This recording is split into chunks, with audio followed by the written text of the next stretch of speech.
Governor state bank ने आज monetary policy committee के इजलास के बाद शरह सूद में मजीद 1% कमी का ऐलान कर दिया है और अब मुल्क में शरह सूद 22% की बुलंदतरीन शरह से 10% कम होकर 12% हो गई है। मॉनेटरी पॉलिसी कमेटी के ऐलामिया के मुताबिक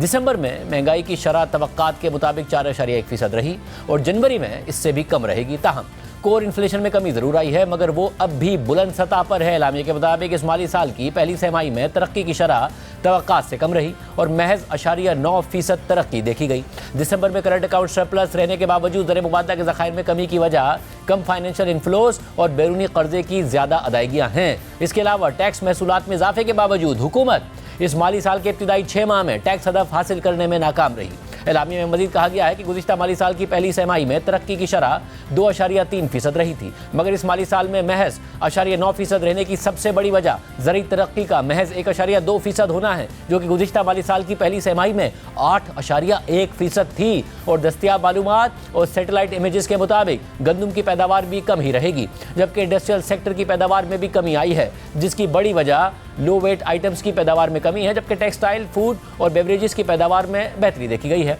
जबकि बिजनेस कॉन्फिडेंस में बेहतरी आई है जिसकी वजह से मॉनेटरी पॉलिसी कमेटी का अंदाजा है कि इस माली साल में तरक्की की शरह 2.5 और 3.5% के दरमियान रहेगी। एलामिया के मुताबिक इस माली साल के इब्तिदाई 6 माह में 1.2 अरब डॉलर्स का करंट अकाउंट सरप्लस देखा गया जिसकी वजह बरामदात और तरसीलात ज़र में इजाफा है जबकि दरामदाद में भी इजाफा हुआ है जो कि मुआशी अशारियों में बेहतरी की तरफ इशारा करता है। तरसीलात ज़र में इजाफे की वजह से करंट अकाउंट बैलेंस के हवाले से आउटलुक में बेहतरी आई है।